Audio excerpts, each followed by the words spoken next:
I thought this was only available with the Extreme Recon, but that is not the case. You can now get this new gearing package on the regular Rubicon. I'll include a link to the Jeep Insanity's website in the description down below. Also include a link to my car buying guide. Let's get into it.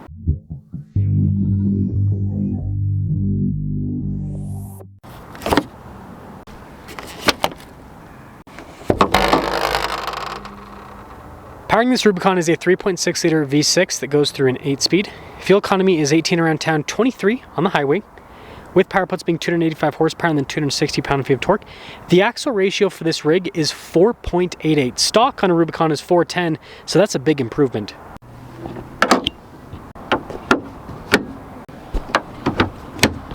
I'm trying to hit 500,000 subscribers before the end of the year. I'd really appreciate it if you'd help me out with that. Now, I've already reviewed 2 million Wranglers for the 2025 model year. I'm going to focus on the gearing in this video. I'll also show you some cool items on this particular Rubicon, but I'm sure you guys are interested to hear how this drives, so that'll be most of the video. Quickly, this Rubicon does have the factory winch, and this is not an Extreme Recon. This is a 33-inch tall tire. It's actually not even a true 33. It's 285 by 70 by 17, which is like a 32.6, but regardless, this is the 33-inch tall tire Rubicon. And so when people see this on the street, they don't realize that this is a mean, kind of green-ish crawling machine with that 4.88 axle ratio. And for those of you that are curious, they spec this one out with the loaded up interior, so this is kind of more of a fancy pants Rubicon. So let's get to the price. Base price is $51,455.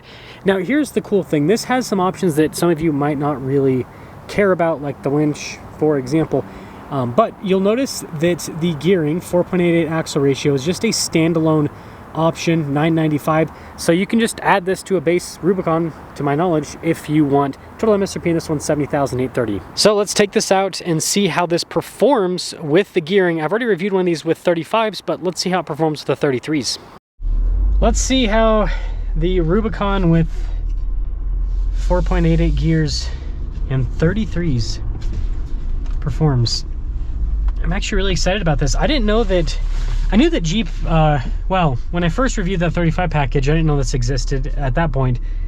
But then I reviewed it and I'm like, okay, so Jeep is now offering 4.88 on the Extreme Recon. I didn't know you could get it on a regular Rubicon. This is a big game changer, I think, for the Rubicon, because a lot of people buy these Rubicons and then, you know, they don't really care to get the Extreme Recon. They want to do it themselves, and so then they will put bigger tires. And well, the standard Rubicon gearing 4.10, 4.1 is really good. It's really, really good. But if you're gonna rock crawl and if you're gonna have bigger tires, this is better.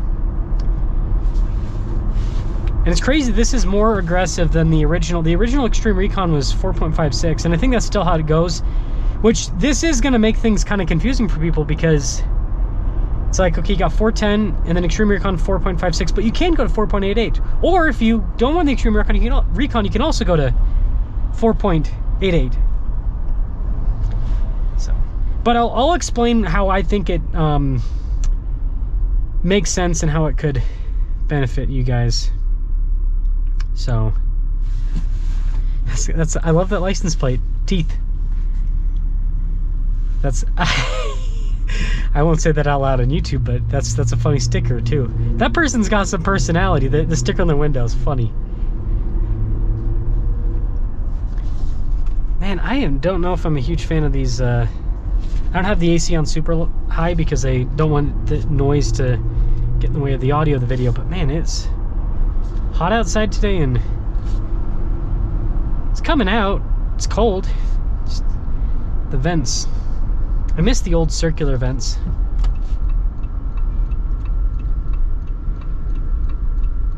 I will say, this new installation actually works quite well. It's not silent in here by any means. I can still hear what's happening outside. But it's definitely more insulated than Wranglers in the past. Like these people that are rolling up, you used to be able to hear them roll up. Whereas now, I actually have a layer of insulation against it. And these new seats are pretty darn nice. They're using more synthetic materials, which some of you might not like. My 2 cents on it is, you know, it's fine. I think for the Wrangler it actually makes quite a bit of sense because it's going to be more durable. over the long term versus, you know, the leathers and stuff, if you take good care of it, is fine, but most people, like myself included, to be honest, it's like, what do? I just, oh, the seat's dirty, let me just get a cloth and wipe it off, right? Not doing anything too fancy. What I will say, though, window tint, if you can do it, that's the thing that keeps interiors the nicest, in my experience, because you're able to, I should have gotten the other turn lane. If this truck will let me. That's pretty darn good. Let's get up to 70 so I can show you guys the RPMs. Okay, so 70, 69, 70, same thing. So you can see we're hovering at 2,500 RPMs at about 70. That's not that, I mean, that's not, obviously, you know, with the axle ratio, you're gonna be going through a little bit more fuel on the highway, have the RPMs a little bit higher, but that's not bad. That's actually not bad.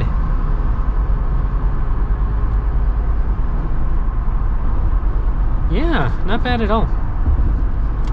Yeah, the acceleration's, it's really nice.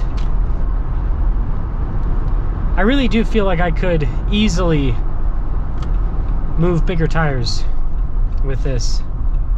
And you guys gotta remember, this is the Pentastar. This isn't some, you know, fancy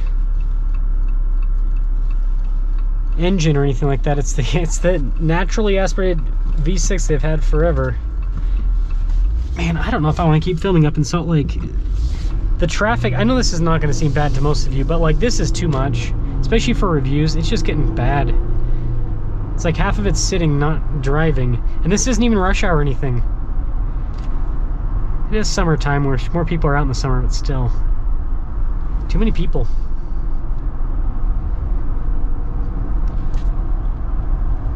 Yeah, I like this setup. I think it's worth it. I mean, for $1,000 roughly, just add it to your Rubicon. Super easy.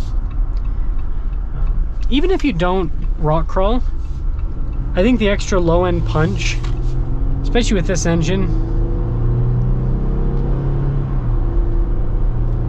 I think it helps out. And if you don't do a ton of highway driving, this has enough ratios for street driving like this that you're going to be at lower, you can see, you're going to be at lower RPMs.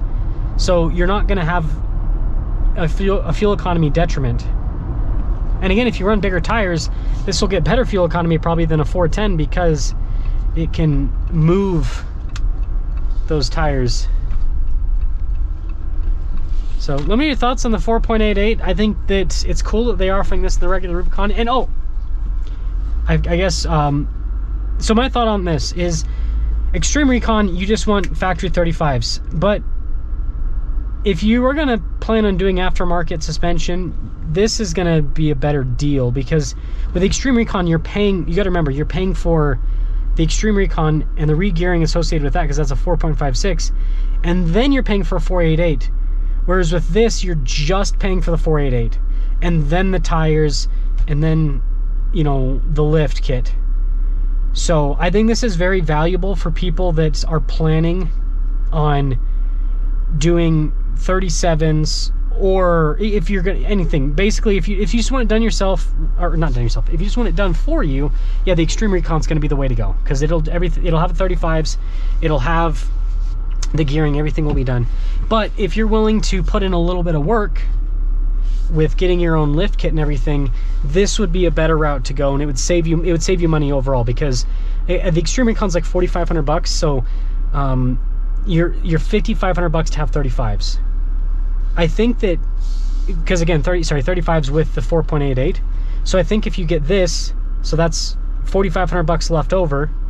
You'd have $4,500 to pick tires, and you'd have a custom lift kit that would be better than the Extreme Recon shocks are not great. So that's my 2 cents.